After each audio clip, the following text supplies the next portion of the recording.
Hello மக்களே, welcome to MTV. இன்னைக்கு நம்ம என்ன ரெசிபி பார்க்க போறோம்னா செட்டிநாடு ஸ்டைல் வெள்ளை பணியாரமும் அதற்கு பெஸ்டான சைடு டிஷ் கொரடாவும் எப்படி பண்றதுன்னு பார்க்கலாம். இது ரொம்பவே ஒரு பாரம்பரியமான டிஷ். சரி, வீடியோக்குள்ள போறதுக்கு முன்னாடி நம்ம சேனலை இன்னும் நீங்க சப்ஸ்கிரைப் பண்ணலைனா சப்ஸ்கிரைப் பண்ணிட்டு கீழ இருக்க பெல் ஐகானை மறக்காம கிளிக் பண்ணிக்கோங்க. அப்பதான் நம்ம போடுற வீடியோஸ்லாம் டான் வரும். இப்போ ஃபர்ஸ்ட் வெள்ளை பணியாரம் எப்படி செய்யறதுன்னு பார்க்கலாம். இப்போ ஒரு அளவுக்கு பச்சரிசிக்கு மேலே கோபுரமா உளுந்தம்பருப்பை வைக்கணும். இதே மாதிரி நான் 2 அளவுக்கு எடுத்துக்கிறேன்.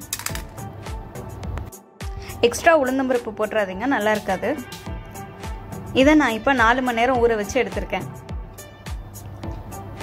இதை அப்படியே நம்ம ஒரு மிக்ஸி ஜாரில் போட்டு அரைச்சி எடுத்துகிட்டு வந்துடலாம். இல்லை நீங்கள் கிரைண்டரில் கூட போட்டு அரைச்சிக்கலாம். இதுக்கு 1/2 கப் தண்ணி ஊற்றிருக்கேன். கொஞ்சமாக கல்லுப்பு சேர்த்துருக்கேன். மாவு நல்லா மைய அரைச்சிட்டு வந்துருங்க. ரொம்ப நைஸாக இருக்கணும். பாருங்க எந்த லெவலுக்கு நைஸாக இருக்குன்னு.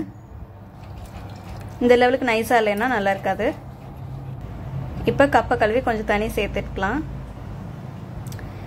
இப்போ கடாயில் தேவையான அளவு எண்ணெய் ஊற்றி சூடு பண்ணிக்கலாம்.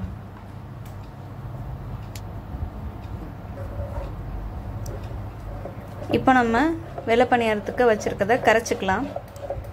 இன்னும் கொஞ்சம் தண்ணி எக்ஸ்ட்ரா ஊற்றி நல்லா கரைச்சிக்கலாம்.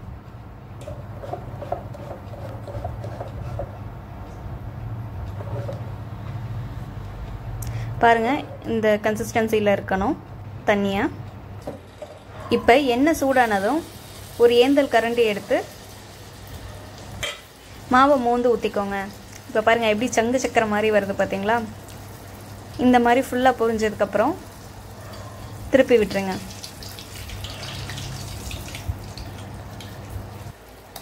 திருப்பி விட்டு உடனே எடுத்துருங்க. ரொம்ப டைம் வேக வைக்காதீங்க.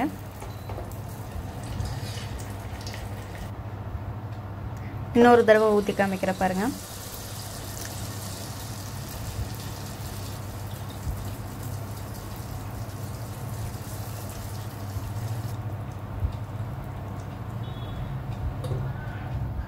இப்போ சுவையான வெள்ளை பணியாரம் ரெடி. இதுக்கு பெஸ்ட் சைட் டிஷ்ஷான கொரடா எப்படி செய்யறதுன்னு பார்க்கலாம். இப்போ இது செய்யறதுக்கு சின்ன வெங்காயமோ இல்லை பெரிய வெங்காயமோ எடுத்துக்கோங்க. சின்ன வெங்காயமாக இருந்தால் 1 பாதியாக கட் பண்ணிக்கோங்க. பெரிய வெங்காயமாக இருந்தால் 4-5 பீசஸாக கட் பண்ணிக்கோங்க. இப்போ ஒரு 10 பெரிய வெங்காயத்தை நான் சின்னமாக கட் பண்ணி மிக்சியில் போட்டிருக்கேன். இன்னொரு 10 சின்ன வெங்காயத்தை நான் தனியாக கட் பண்ணி வச்சிருக்கேன். இந்த மிக்சியில் போட்டதை ஒரே ஒரு சுத்து மட்டும் விட்டு எடுத்துக்கோங்க. ரொம்ப நைஸாகிடக்கூடாது. பாருங்க இந்த மாதிரி 1 பாதியமாக இருக்கணும்.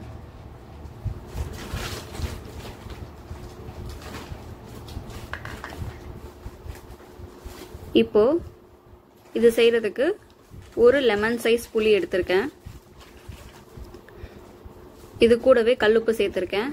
அதனால நீங்கள் செய்யும்போது கல்லுப்பு போட தேவை கிடையாது. இப்போவே நம்ம ஆட் பண்ணிட்டோம். இதை நல்லா கரைச்சி விட்டுக்கோங்க. இப்போ புளி தண்ணி ரெடி. நெக்ஸ்ட்டு ஒரு கடாயில் 10 ஸ்பூன் நல்லெண்ணெய் ஊற்றி சூடு பண்ணிக்கலாம். எண்ணெய் நல்லா சூடானதுக்கப்புறம் கொஞ்சம் கடுகு ஆட் பண்ணிக்கோங்க. கடுகு நல்லா பொரிஞ்சு வந்ததுக்கப்புறமா கருவேப்பிலை சேர்த்துக்கலாம். அதுக்கப்புறமா நம்ம தனியாக கட் பண்ணி வச்சுருந்தோம்ல 10 வெங்காயம், அதை இதில் சேர்த்துக்கிறேன். பாருங்கள் வெங்காயம் துண்டுகள் மாதிரி தான் இருக்கணும். இப்போ நம்ம மிக்சியில் ஒரு சுற்று விட்டுட்டு எடுத்துகிட்டு வந்த வெங்காயத்தையும் சேர்த்துக்கலாம். இப்போ இந்த 2 வெங்காயமே நல்லா வதங்கணும். ராஸ்மல் போகிற லெவல் வதக்கிக்கோங்க.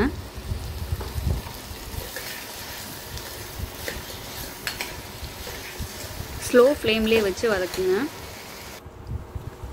இப்போ 2 ஸ்பூன் தனி மிளகாய் தூள் சேர்த்துருக்கேன். 2 ஸ்பூன் காஷ்மீரி பவுடர் சேர்த்துருக்கேன். காஷ்மீரி சில்லி பவுடர் ஆப்ஷனல் தான், நீங்கள் வேணும்னா யூஸ் பண்ணிக்கலாம், கலருக்காக தான். இப்போ நம்ம கரைச்சி வச்சிருந்த புளி அதில் ஆட் பண்ணியாச்சு. இதுவே உங்களுக்கு கொஞ்சம் தண்ணி கொடுக்கும். அதனால நீங்கள் எக்ஸ்ட்ரா ரொம்ப தண்ணி விட தேவை கிடையாது. நல்லா அடிப்பிடிக்காமல் கிண்டி கிண்டி விட்டுக்கோங்க.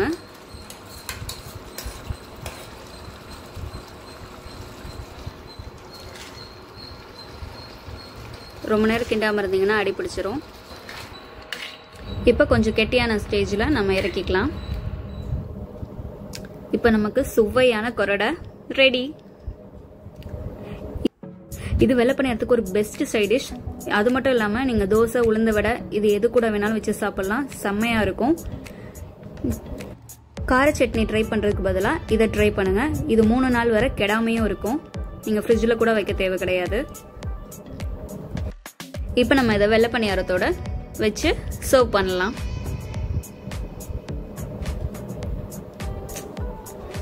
பார்க்குறதுக்கே ரொம்ப கலர்ஃபுல்லாக இருக்குது. சாப்பிட்றதுக்கும் ரொம்ப டேஸ்டியாக இருக்கும்.